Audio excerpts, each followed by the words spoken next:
Welcome to the Homebuyer Seminar. I'm Bill Gross with my colleague and good friend, Patricia Castillo. and we get together. We can talk about the homebuyers market, which is hot here in Los Angeles. The market's okay, but it is hot outside Los Angeles. Wow, It's, what the heck's going on, Patricia? it's hot, definitely. Yeah, Yeah, I think uh, this week we're seeing lower rates as well. I mean, at this time last year in October, interest rates were at 8%. how 8%. about that? How about And, that? and people were still buying. But for those buyers that purchased last October, they can refinance and take advantage of the new rates, which are anywhere from 6.5 to maybe even 6%. So imagine that if you bought a home and you were paying 8% and you can refinance now a year later at 1.5 or 2% Hey guys, can you hear me? reduction, that's amazing. Well, and here's a graph that shows the rates of last year with all the talk of all the volatility. I see this all the time. For all the drama in the news, which I think is just really clickbait, rates are about the middle they've been for the last year. Really, it's not that dramatic. And they're certainly the lowest they've been year to date. For all the news and drama, and the world's going to end, inflation's going to run away, if, whatever, rates are pretty good. Rates are definitely improved. They've improved and hopefully continue to improve. And they proved even when Shannon wasn't on the call, they went down a little bit. So we know he's not doing it. Maybe I just need to miss a few more calls, and then they'll go up down. Exactly. I think that we can really, if we can miss two or three in a row, we get down below 5, I think. So what effect does this have, do you see? I think overall there's some macro factors in LA affecting our markets and then certain neighborhoods and such. But what do you see overall? What effect, if any, on the interest rates is it having on the market, Shannon? I mean, no, people are applying. I mean, I'm getting a bunch of pre-quals going. People are optimistic. They're working with good agents that are telling them to get in now, before, hopefully interest rates go down even more next year. But they're already, the thing is I think after the rate shock, people got used to these rates. Mhm. And so now, so I think it's having a positive effect for buyers. And we're kind of in this middle ground where, some buyers are still kind of getting their way and getting a lower interest rate at the same time. So this is kind of the sweet spot I'm seeing because, again, buyers are still kind of getting some seller credits, getting some more leeway, and at the same time, getting better interest rates. So it's definitely a sweet spot for buyers, in my opinion. Until, people start catching on and then more buyers come out, then, Patricia, you're muted. Sorry about that. I had an incoming call coming in. I was trying to mute it. Oh, no. She's so busy. She's thought you were- juggling 2 calls sorry, while but- she's doing our thing here. So. No, yeah, I know. But I see a positive effect, great positive effect. Buyers are optimistic. They're seeing, Mm-hmm. when I'm repricing people, I'm like, hey, your interest rates are even lower. I just submitted a loan today, conventional. I'm in the high 5s now, they had an excellent FICO score. They're at over 750. So, Oh, wow. So what kind of down payment does that approval look like that you said you're in the high 5s? yeah, I was a 5. It was 5.99. It was just there. So 5.99, they're putting 5% down. Yeah, it was a conforming loan. It wasn't a high balance loan, but FICO score is 757. And yeah, we got quoted them a 5.99. And guess what? They didn't want to lock.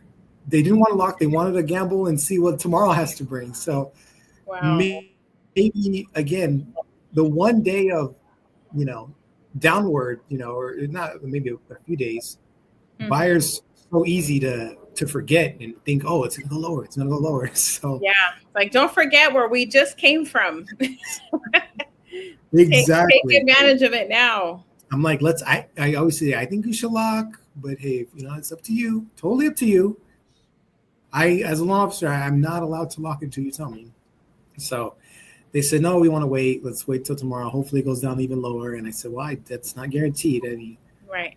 I And think even if the rates did dip just a little bit more, it's not going to be that significant to reduce their monthly payment by a huge amount, right? So you could see it go from, let's say 6.49 to maybe 6.45. It's not going to be a drastic reduction. That's what I usually advise buyers is, even if the rates dropped a little bit, we're not going to see this massive reduction by tomorrow, where it's going to completely change your loan payment. So lock in. That's the best thing is like, go ahead and lock it in. At 5.99, you're winning.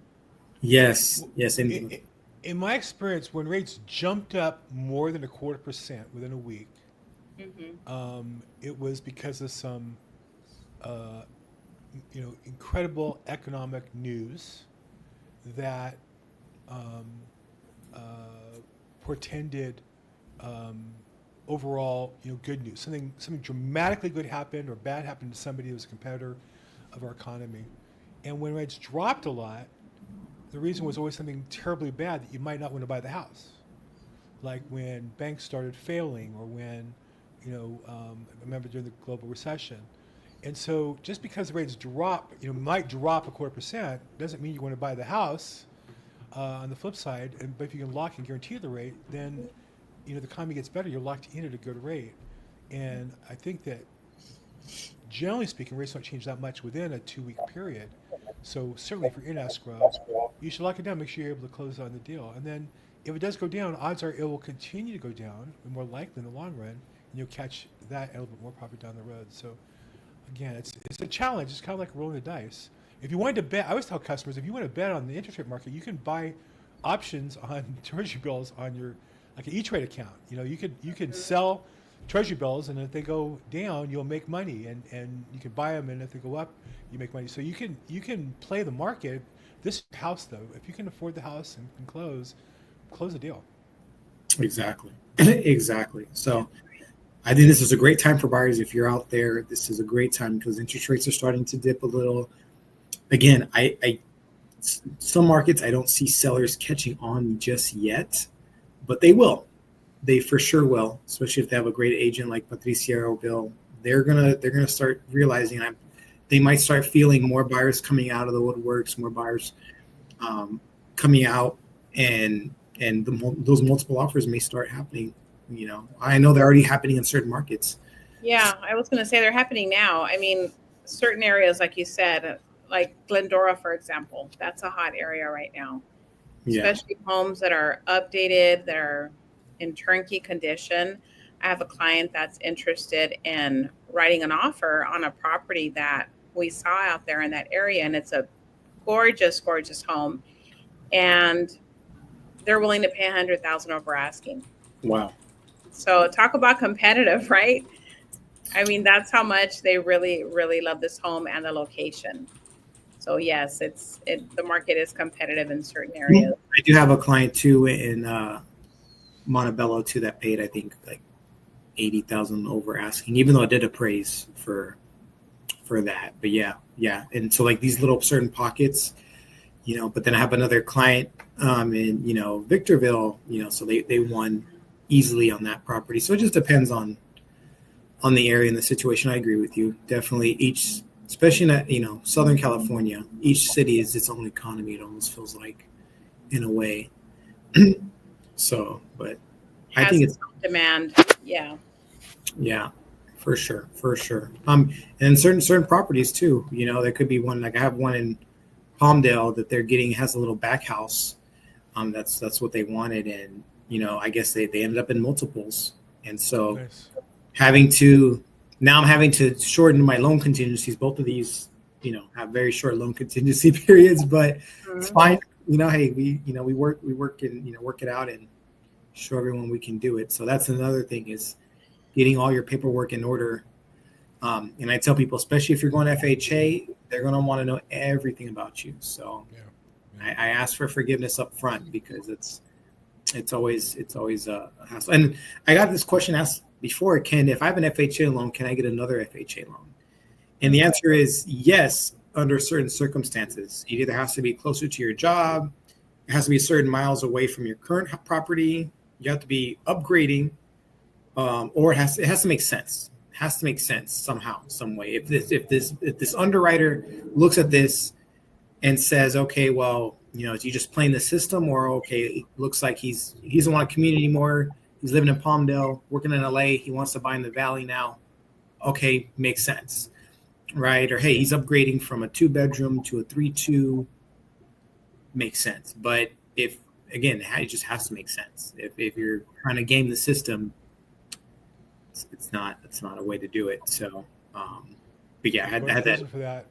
Don't play games, man. Do not play games. No, especially FHA is backed by the federal government. I've had people ask me, "Hey, can I buy an FHA loan and rent it out?" I'm like, I wouldn't recommend it. I wouldn't play with the government. No. I would not play with the government at all. I wouldn't chance it. If it's a needle in a haystack, are they gonna knock on your door and find out? The odds are very. I've been to federal prison and visited friends who were mortgage officers who made that choice. Oh, I was really? involved in the choice. I'm just saying, yeah. No, I mean, hey, people do it. People do it. Whether for me, I'm like, hey, I highly advise against it. You're going to live there. And so they come back and say, we're going to live there. Now, are they lying to me? I don't know. Right. I'm not the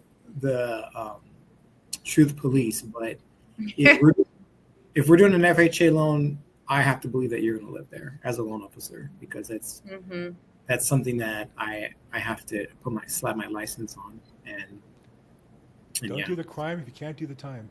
Exactly. And that's I can't last a day, so I'm not doing any crimes. That's mortgage fraud right there too. So, yeah. Anyway, but I think it's a good time to buy. Well, I think also though some of the times it's also good financial. The reasons why underwriting rules are that way is, generally speaking, it's a good rule. Meaning, typically, if you have an FHA loan, you have a high leverage on the house. Typically, you're paying a little premium to get that high leverage, 3.5% down. You're gonna rent it out. You're paying a higher rate. Perhaps you could refinance into a conventional loan and then rent out that property, Exactly. or sell it and take the equity and buy another property. But to keep buying with 3.5% down loans, you wouldn't have positive cash flow rental, because if somebody misses rental for a couple of months, you're in big trouble. And so those underwriting guidelines weren't written to be difficult. They were written because they make sense, and the history of the program suggests that. Exactly. And so with that, what's funny? I actually had a scenario where we looked at FHA and conventional, and it actually was kind of cheaper going conventional because you have your upfront mortgage insurance. FHA, you pay, I think, 1.75% of the loan. Right. At $950, that's a good chunk. His mortgage insurance was $500 a month. Ouch. Just for the mortgage insurance. At $950, right? You're paying 3.5% down, a little. At conventional, you put 5% down, your mortgage insurance drops down to $268. You're not paying that upfront 1.75%. Your payment actually dropped almost $100 going conventional, even though the rate went from 5.875 to 6.25, because he has a great FICO anyway. But so it did go up a little bit, but the payment, so sometimes the interest rate, maybe the bottom line is I'm trying to say is the interest rate doesn't, determine your monthly payment a lot of the time. It's like, having a lower interest rate doesn't always mean that you're going to have a lower payment.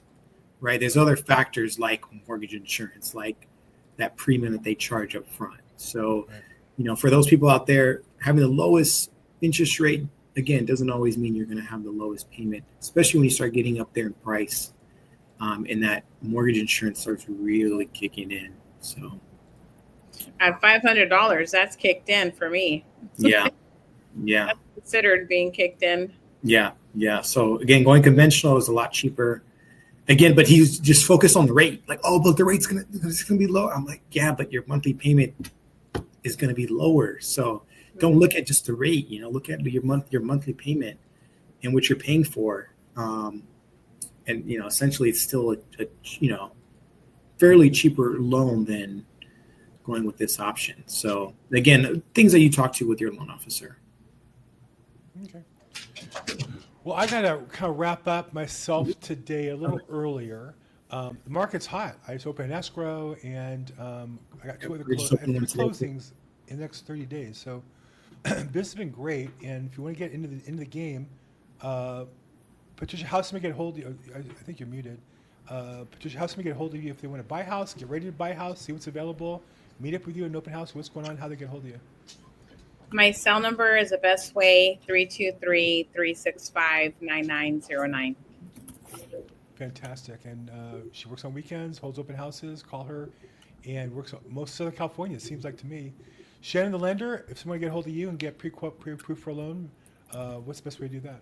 Yeah, so they can reach my phone number. I have it there, 661-317-8484. Or I'm going to switch it up now. You can go to my website, HortonHomesCA.com, and you can click the Apply Now button, and you can, our applications online.